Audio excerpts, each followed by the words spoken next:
Ever pondered why saying no feels like climbing Mount Everest? It is a common struggle, a silent battle fought within the confines of our minds. We often find ourselves cornered, burdened by the weight of expectations, the fear of being judged. The simple two-letter word no becomes a Herculean task.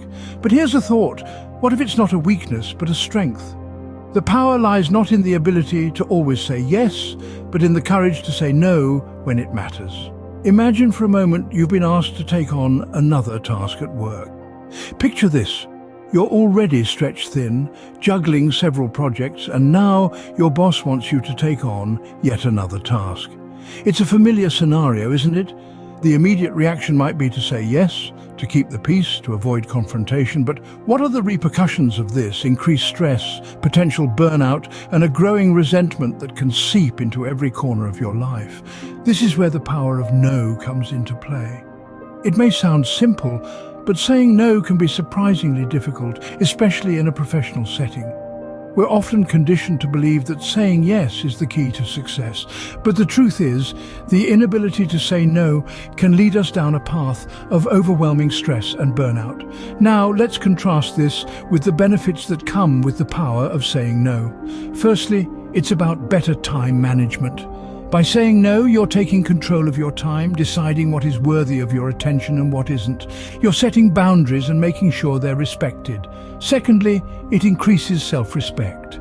Every time you say no to something that doesn't serve you, you're saying yes to yourself. You're acknowledging your worth and your limits, and that's a powerful thing. Finally, it leads to improved relationships. It might seem counterintuitive, but saying no can actually strengthen your relationships, both professional and personal. People respect those who know their boundaries and stick to them. By saying no, you're showing others that you value your time and resources, setting a precedent for how you expect to be treated. So, the next time you're faced with a situation where you feel the urge to automatically say yes, take a moment. Consider the impact on your stress levels, your time management, and your self-respect. Remember, the power of no is not just about refusing a task, it's about respecting your time, your boundaries, and yourself. But why is it so significant to master this two-letter word, you may ask? Well, let's dive into that. Imagine a life where you're constantly pulled in different directions, saying yes to every request, every demand, every opportunity. It's exhausting, isn't it? Not only that, but it's a surefire way to blur the lines of your personal and professional boundaries. Saying no is a powerful tool in maintaining these boundaries. It's an assertion of your values, your priorities, and your time. It's a reminder that you understand your worth and are not willing to compromise it for the sake of appeasing others. Moreover, saying no doesn't mean you're closing doors. On the contrary, it can lead to better opportunities. It allows you to redirect your energy towards tasks and relationships that truly matter. It gives you the chance to say yes to more meaningful experiences, to things that enrich your life and align with your goals. You see, no is not just a word, it's a statement of self-respect. It's an affirmation of your autonomy. It's a testament to your understanding of your own limits, your own needs, and your own worth. So remember, every time you say no to something that doesn't serve you, you're saying yes to something that will. Now, how can we harness the power of no effectively? Well, the art lies in saying no with both respect and assertiveness. It's not about being aggressive or rude, but standing your ground firmly. Start by acknowledging the request. Express your understanding, and then, with politeness and sincerity, express your inability to comply. Let's say a colleague asks you to take on extra work.